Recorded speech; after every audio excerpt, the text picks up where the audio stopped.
Bună, dragii mei, bine ați venit, bine ați revenit. Sunt Meme și ca de fiecare dată înainte de a începe, vă reamintesc cât de minunați și de puternici sunteți. Astăzi îmi reiau activitatea după o perioadă de absență. Vă mulțumesc pentru răbdare, vă mulțumesc tuturor celor care sunteți în continuare interesați de informațiile pe care le regăsiți pe acest canal. Am avut extrem de multă treabă, lucruri administrative de rezolvat și am mai avut ceva. O lipsă totală de motivație și de chef, tocmai pentru că de-a lungul timpului am consumat energie vitală, am consumat energie creativă în încercarea mea de a ajuta oamenii să deschidă ochii, să înțeleagă niște lucruri extrem de importante care au, sigur că dau o maximă importanță în viețile lor. Un lucru a dus la altul și am simțit nevoia să mă retrag, mai ales în contextul în care în lume în acest moment se întâmplă niște lucruri importante. Sunt absolut convinsă că vedeți informațiile care au ieșit online și de acum înainte veți vedea din ce în ce mai multe informații. Tot ceea ce am vorbit în ultimii 4 ani va ieși cumva la suprafață. De acum începe. Lumea se schimbă sub picioarele noastre în timp ce noi trăim, în timp ce noi nu ne dăm seama de ceea ce se petrece. S-a pornit o nouă lume.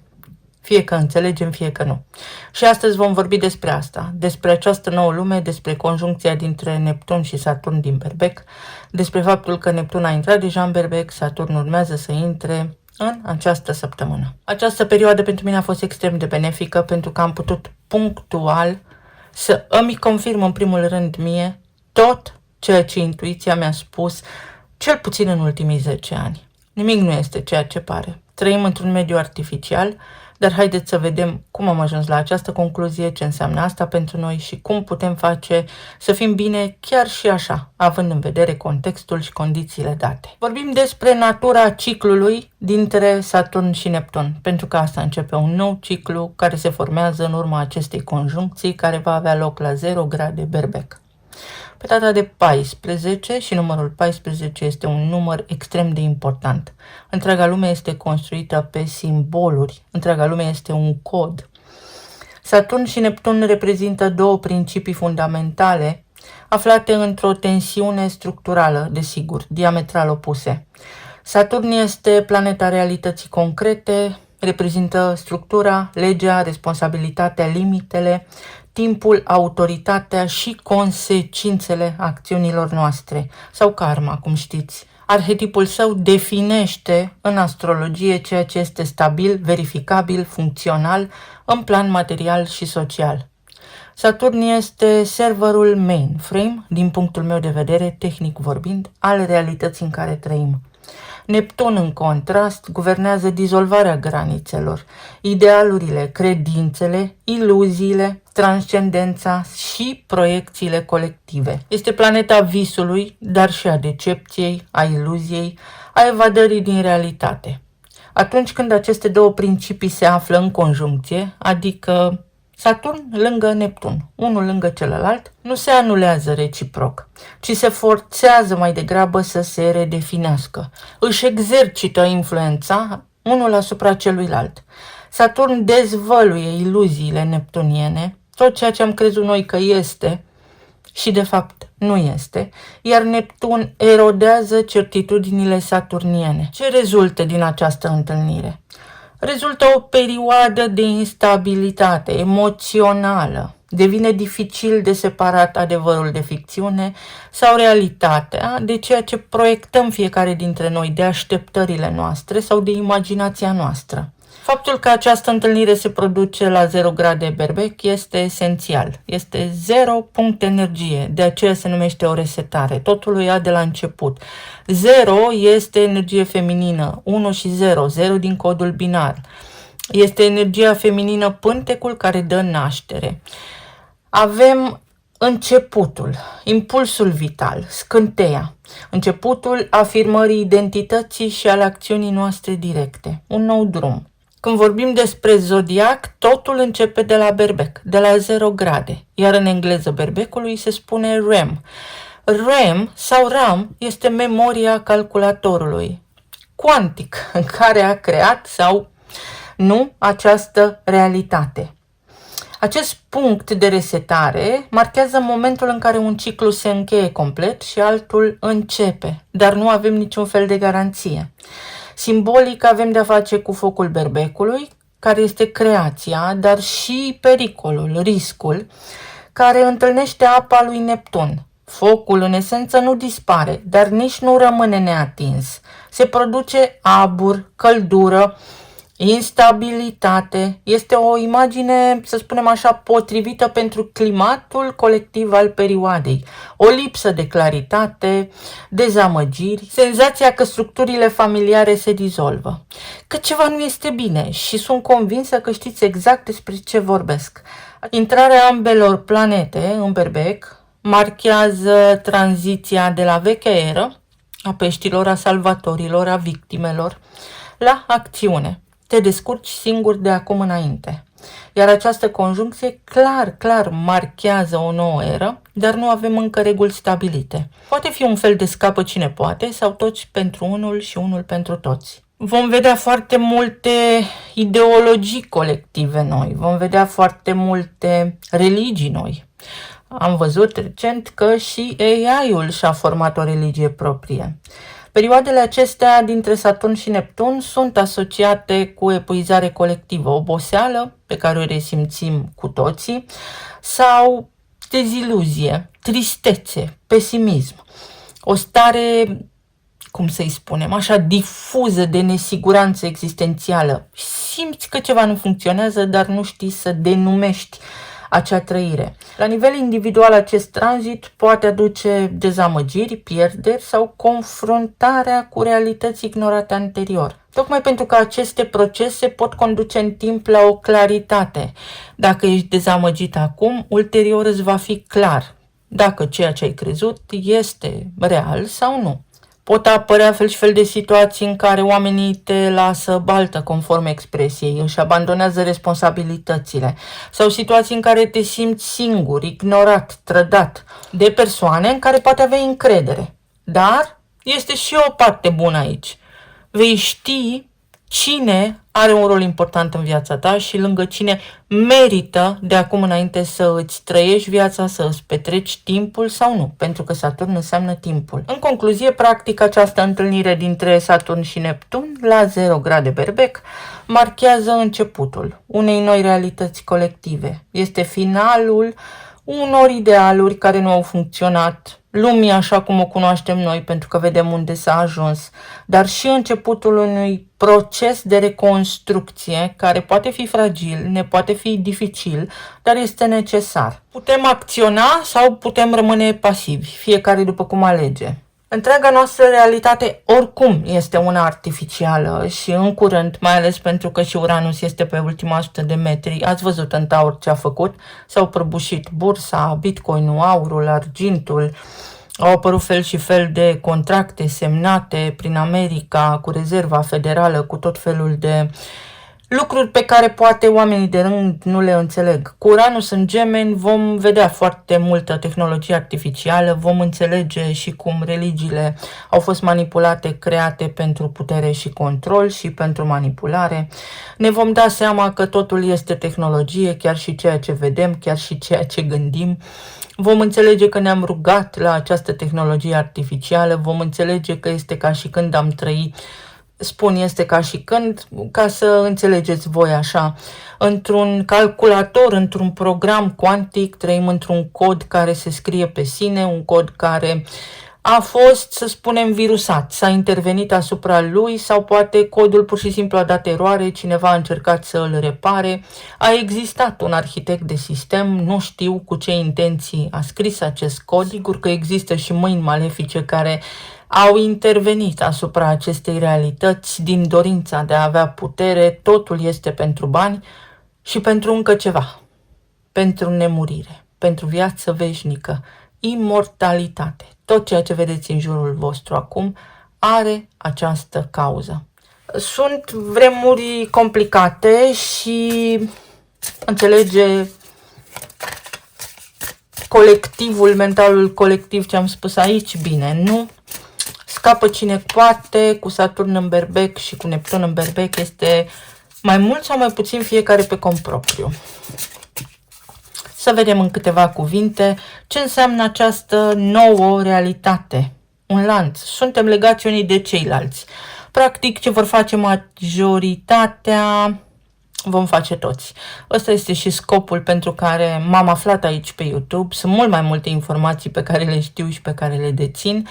Nu le pot transmite în totalitate, nu pentru că m-ar restricționa cumva YouTube-ul. Asta a făcut-o acum ceva timp, nu YouTube-ul, algoritmul, pentru că toată viața noastră este condusă de algoritmi și nu acum, nu de acum, începând cu anii 1950 s-a restaurat, să spunem așa, conexiunea cu tehnologia artificială. Ea nu a fost creată de noi în secolul trecut, a existat dintotdeauna, este tehnologie antică veche, folosită de familiile de sânge care au vrut puterea și această imortalitate.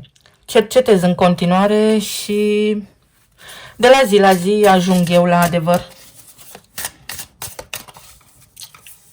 Un lanț, ori se rupe un lanț al iluziei, ori te poți conecta mai profund cu ceva anume, îți găsești locul, tribul, familia, casa.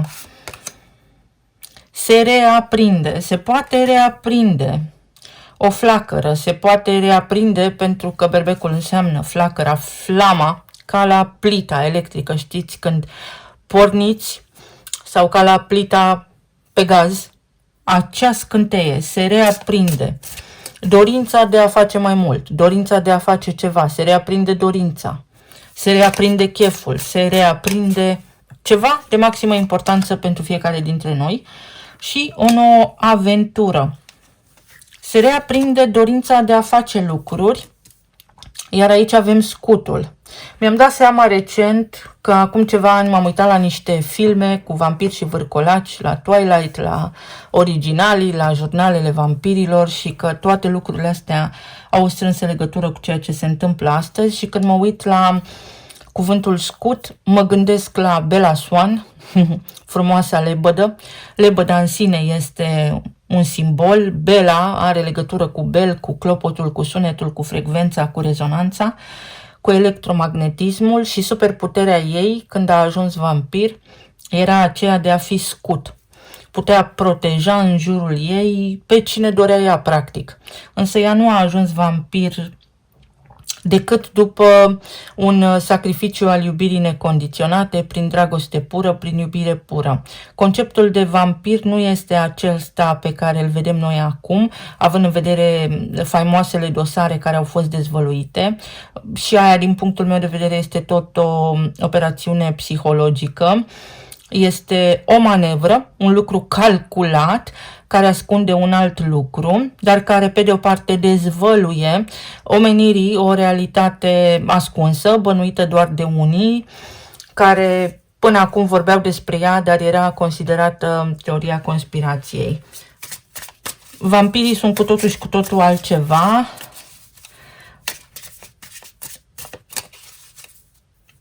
Acest concept, care este incorect în esență, are legătură cu o linie antică de sânge, originală, puternică, care a fost vânată de-a lungul timpului în istorie, de altă facție, de altă linie de sânge. Și se vorbește despre asta, are și cântăreața Beyoncé, venerată de altfel de o planetă întreagă, un cântec puternic, cu versuri pline de simbolism. Fix despre asta vorbește, despre puterea liniei de sânge. Imortalitatea. Hai să vedem această conjuncție ce poate aduce la nivel de relații. Foarte multă claritate. Ieșirea din iluzie în legătură cu conceptul de familie, cu relația pe care o ai, acolo unde lucrurile au fost instabile, acolo unde lucrurile au fost vulnerabile sau acolo unde te-ai sacrificat fără sens pentru ceilalți, pentru celălalt. Se construiesc de acum începând relații care au un sens spiritual, relații care au capacitatea, vibrațional vorbind, să dăinuiască în timp. Tot ceea ce este iluzie, tot ceea ce a fost construit pe principiul Capricornului, lumea de aici, căsnicia tradițională așa cum o știm noi, doar pentru că trebuia să ne căsătorim, fără să luăm în calcul multe lucruri, inconștienți de altfel, energetic, toate informațiile omului de lângă tine.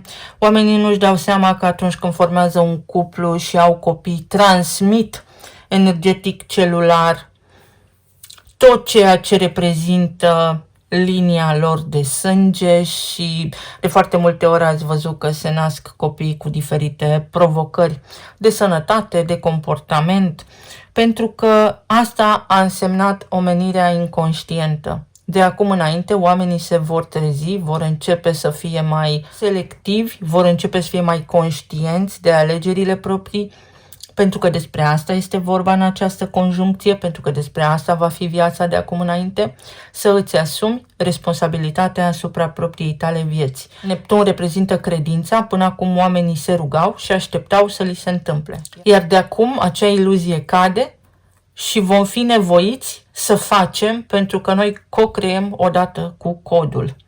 Pentru alții dintre voi este o oportunitate temeinică, extrem de importantă de a depune armele, de a rezolva niște conflicte pe zona de familie, conflicte care au fost de amploare, poate au avut legătură cu banii, poate au avut legătură cu casa în care locuiți, poate au avut legătură cu familia la nivel uman, așa, poate fi vorba despre a vă face dreptate voi singuri, a vă apăra voi singuri, a nu mai aștepta să vină cineva să salveze situația pentru că nu există salvatori.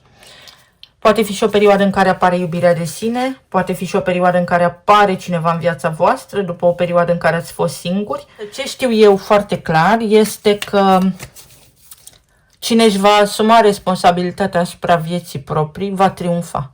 Cine nu, va fi lăsat pe afară, se va chinui. Nu o spun eu, așa funcționează sistemul, doar îl înțeleg.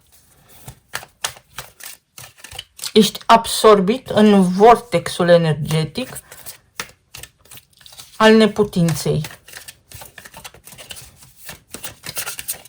Dacă nu te ridici în picioare, undeva cineva trebuie să spună stop. Exact cum spunea Gandalf în Stăpânul Inelelor. Stop demonului. Pe aici nu treci. Dar în urma acelui sacrificiu făcut, el a avut parte de transcendență. Din gri a urcat o treaptă și a devenit White Wizard, vrăjitorul alb, puritatea și mai puternic.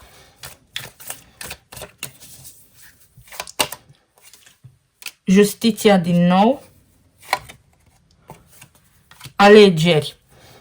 În această perioadă, mai ales în această săptămână, să fiți atenți la alegerile voastre, ce alegeți, ce vă doriți. Ar trebui să vă gândiți dacă aveți lucruri rămase suspendate în spațiu și în timp, treburi de care nu v-ați ocupat, treburi pe care le-ați amânat, sau se cerne cumva situația în care vă aflați. 4 de spade. Aleg să dorm sau aleg să lupt? Aleg să fac ceva sau aleg să rămân în starea de neputință? Este o etapă de planificare, trebuie să facem ceva, hai să mișcăm lucrurile, hai să facem ceva bine pentru noi și atunci veți vedea dacă aveți cu cine bine, dacă nu, fiecare să își vadă de viață. Știu că sună ușor, dar asta este lumea în care vom trăi de acum înainte. Nu am inventat-o eu, doar o înțeleg. Rămâi sau pleci? Uite, din nou. Ce aduce această conjuncție pe zona de relații? Adevărul, ce am crezut și ceea ce este, opțiuni, corectitudine, lucruri care poate au fost instabile și pe care acum le poți stabiliza și asta se poate întâmpla. Pe zona planului material, se repetă cărțile, este o perioadă în care, foarte complicat de spus,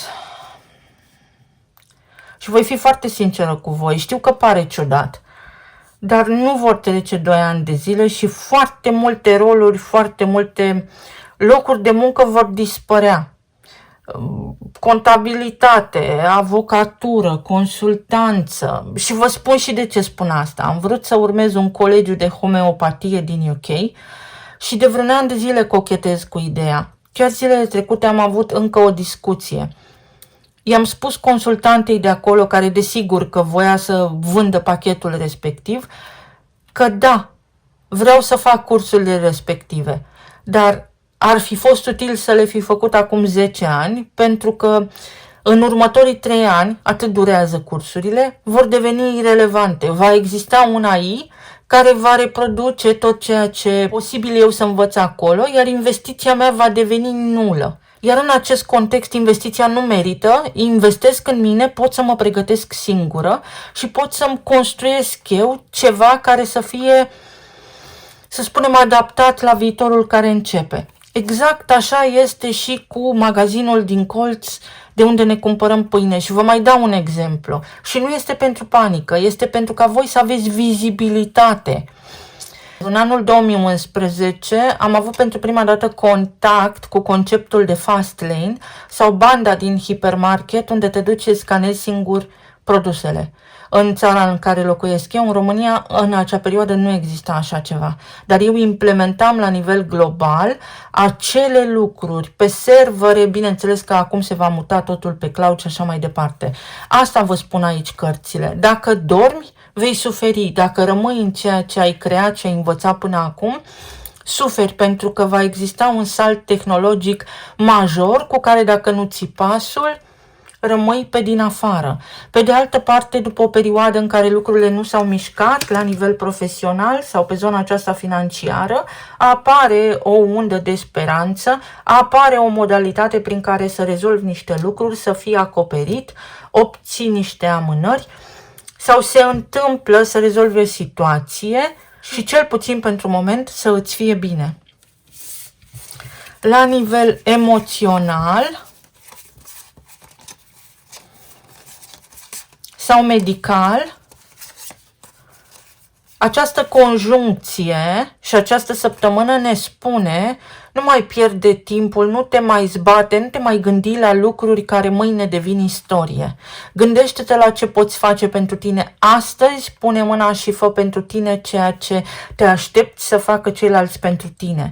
Sunt niște vești bune, sunt niște colaborări, este ceva ce te poate încânta, ideal ar fi să ieși din casă, ideal ar fi să deschizi o carte, ideal ar fi să îți permiți creativ să descarci din câmpul cuantic acele informații și acele idei care îți pot asigura ție un trai sau viața de acum înainte. Aici este vorba despre ajutor din partea cuiva sau despre un licăr, mai bine spus, de viață, o undă de încredere pe care te poți urca, care te salvează. Ești salvat, ești protejat. Medical vorbind, este nevoie să începi să te ocupi de avatarul tău, de corpul tău, care este o mașină, realmente, o tehnologie organică, biologică, dar tot o mașină care primește comenzi de la creier. Suprascrie boala, regenerează-te, pentru că putem. Nu v-aș spune dacă nu aș ști. Și lumea. O situație care se încheie, o undă de încredere teribilă, o posibilitate să o iei de la început, o resetare la orice nivel. Este acea șansă ca după un conflict major, știți cum se întâmplă, când începe o nouă lume, când începe o nouă recoltă, să fii și tu acolo în față, să culegi și tu niște roade. Talismanele.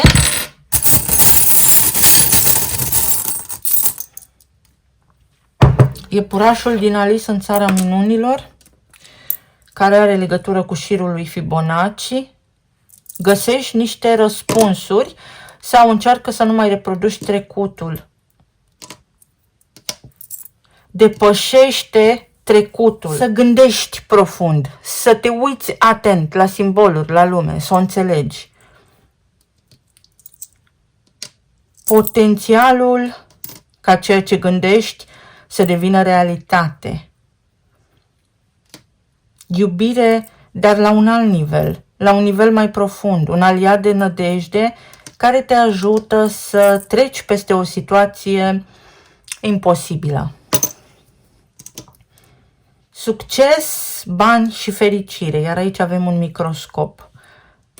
Succesul tău vine din analiză, autoanaliză sau din cercetare, din a gândi din a discerne. Pe de altă parte, caută, mai insistă. Se poate face ceva în legătură cu o situație pe care tu acum vrei să o închizi sau vrei să o rezolvi. O bucurie, o excursie, o veste bună. Poți face o excursie. Ceva ce se întâmplă și nu-ți vine să crezi. Numărul 6. O veste care te bucură, care are legătură cu familia ta, pe de o parte, sau o veste care îți dă putere, o veste care te ajută să începi să inițiezi ceva. Lumea la picioare și lumea care se transformă, floarea de lotus. Suntem în fața unui început și nu sunt vorbe aiurea. Nu vă spun aceste informații doar ca să am ce spune. Vă spun aceste informații pentru că unii vor rămâne pasivi și vor visa în continuare, vor avea în continuare așteptări, în timp ce alții vor reuși să facă ce n-au reușit să facă o viață, vor crește, vor evolua, pentru că întreaga lume asta face acum, tranziția. Vă mulțumesc foarte mult! Programul meu s-a stabilizat cât de cât. Voi reveni cu același program în fiecare zi, cât pot de des, de altfel, să nu promit și să nu mă țin de cuvânt. Să ne auzim cu bine, să fiți sănătoși și iubiți oriunde vă aflați în această lume. Pa, pa!